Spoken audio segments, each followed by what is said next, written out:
Mabuenas na araw, mga kaabante! Ako muli si Master Hans Kua, ang inyong pambansang feng shui expert. At eto ang ilan sa abang tips at paalala para sa life na kay Bongga. December 19, Tuesday, para sa mga pinanganak ng Year of the Rat, maganda ang kalusugan. Love life at money star naman ay maganda rin. Madali namang iinit ang ulo ngayong araw. Mahalaga na maging flexible at maging productive ang araw na to. Ang pagiging matigas na ulo ay hindi makakatulong sa'yo. Red at 16. Ox naman tayo, masayang love life activated, good mood ang partner, kaya naman siya ang mag-treat sa'yo. Maging mabuti sa kapwa dahil blessing ay kapalit nito.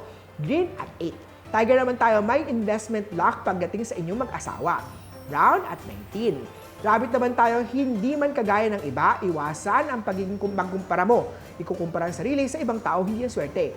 Yellow at 1. Dragon naman na, ikaw ang magsisilbing leader sa trabaho.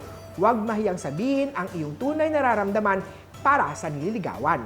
Purple at 10. Snake naman tayo, pagdating sa kaibigan mo, may isang taong tutulong sa'yo. Helpful word star activated. Gold at 3. Ito naman, say of the horse, iwasan muna ang magtiwala sa kapwa mo. Maganda ang idea na naisip mo, kaya naman ipagpatuloy ang magandang nasimulan.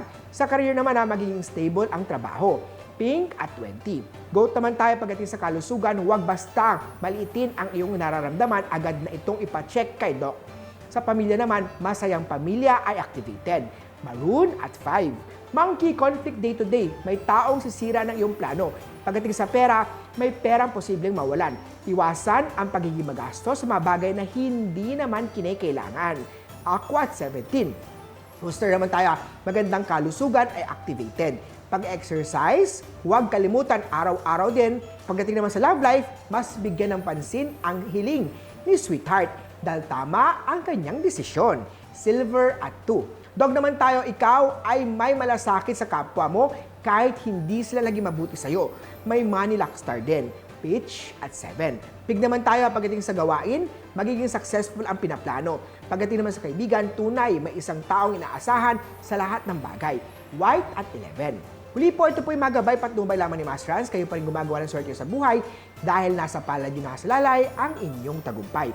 Ako muli, si Master Hans Kua para sa hashtag Hansuwerte sa Abante.